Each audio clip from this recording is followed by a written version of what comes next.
Good morning students. Students, अभी तक हमारा चैप्टर नंबर 1 वो कंप्लीट हो चुका था, जिसमें हमने अकाउंटेंसी क्या है ये सीखा, उसके इम्पोर्टेंस सीखे, उसमें कौन कौन से टर्म्स यूज होते हैं वो टर्म्स सीख लिए, और बैलेंस शीट के बारे में हमने जान लिया। आइए आज हम इनके रूल्स रेगुलेशन या किस बेस पर अकाउंट्स काम करता है, किन रूल्स पर अकाउंट काम करता है, वो हम सीखेंगे। जैसे कि आपको नाम से ही पता चल रहा है, थ्योरी बेस ऑफ अकाउंटिंग, यानी कि बेस पता करना है हमारा अकाउंटिंग का, कि अकाउंटिंग का बेस क्या है, वो कौन कौन से रूल्स हैं। ठीक है, तो आइए आज हम इन्हीं को जानेंगे। स्टूडेंट्स, इनमें ना कुछ एजम्पशंस होती हैं या प्रिंसिपल्स होते हैं। हम जानते हैं कि प्रिंसिपल्स यानी सिद्धांत, किन सिद्धांत पर आपने साइंस में भी पढ़े हैं। जब भी आप कोई एक्सपेरिमेंट करते हैं तो पहले उसका बेस प्रिंसिपल को यूज करते हैं, तब भी आप कोई एक्सपेरिमेंट करते हैं। बिल्कुल इसी तरह से अकाउंट्स में भी जब आप कोई काम करेंगे तो पहले आपको उसका बेस यानी प्रिंसिपल का की जानकारी होनी जरूरी है। तो ये हम थोड़ा सा इनको सीखेंगे, ठीक है ना, ये रूल्स क्या है। तो स्टूडेंट्स, सबसे पहले हम कुछ बेसिक कंसेप्ट जान लें, ठीक है ना। हम इन बेसिक कंसेप्ट को ही जानना है, अकाउंट्स में हमें यही चीजें सीखनी है कि वो कंसेप्ट, वो कौन कौन से रूल्स हैं, कॉन्सेप्ट हैं जिनको हमें पढ़ना है। तो स्टूडेंट्स, ये कुछ कॉन्सेप्ट्स हैं, ये सभी कंसेप्ट इंपॉर्टेंट है, कुछ तो इनमें बार बार रिपीट होंगे, ठीक है। जैसे कि आपके सामने एक है बिजनेस एंटिटी कंसेप्ट है, ठीक है।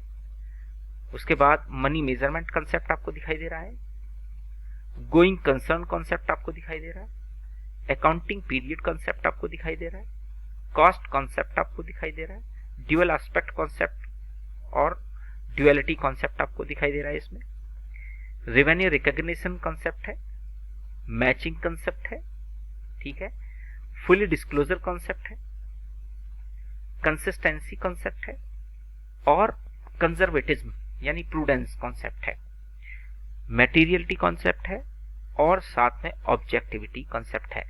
तो हम इन कॉन्सेप्ट्स को बारी बारी से स्टडी करेंगे, ठीक है। तो आइए आज हम देखते हैं, आपको पहला कॉन्सेप्ट यानी पहला रूल बताते हैं, पहला प्रिंसिपल बताते हैं। हम इनको प्रिंसिपल के नाम से भी जानते हैं, कॉन्सेप्ट्स के नाम से भी जानते हैं, ठीक है। कंसेप्ट भी बोल देते हैं उनको, प्रिंसिपल्स भी बोल देते हैं, प्रिंसिपल्स ऑफ अकाउंटेंसी या कंसेप्ट्स ऑफ अकाउंटेंसी, ठीक है। तो आइए जाने। फर्स्ट है आपके पास बिजनेस एंटिटी कंसेप्ट, ठीक है।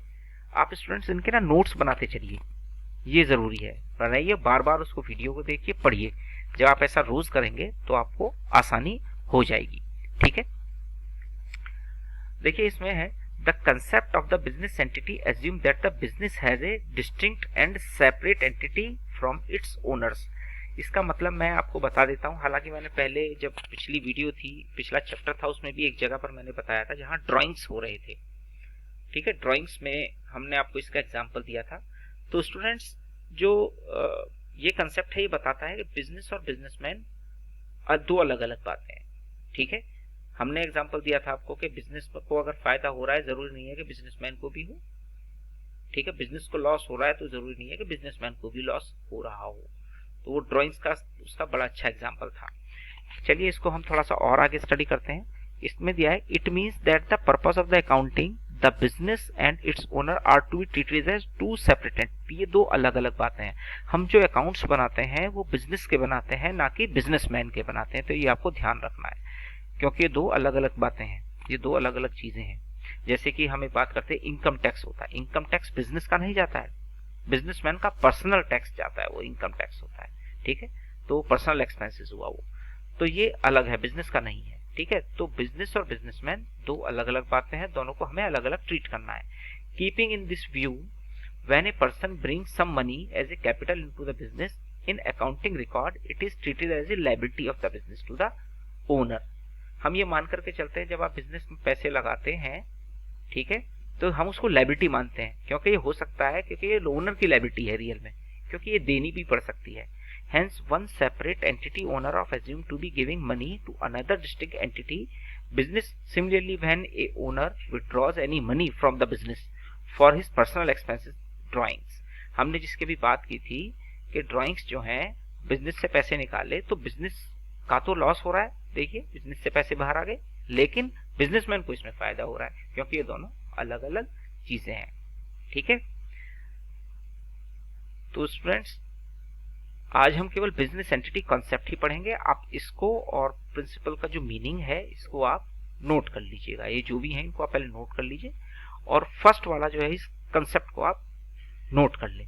इससे आगे कंसेप्ट है, रोज हम 1-2 कंसेप्ट रोज पढ़ाएंगे आप लोगों को। ठीक है, तो इतना काम आप पहले करिए, बाकी काम नेक्स्ट वीडियो में देखेंगे। ठीक है, थैंक यू।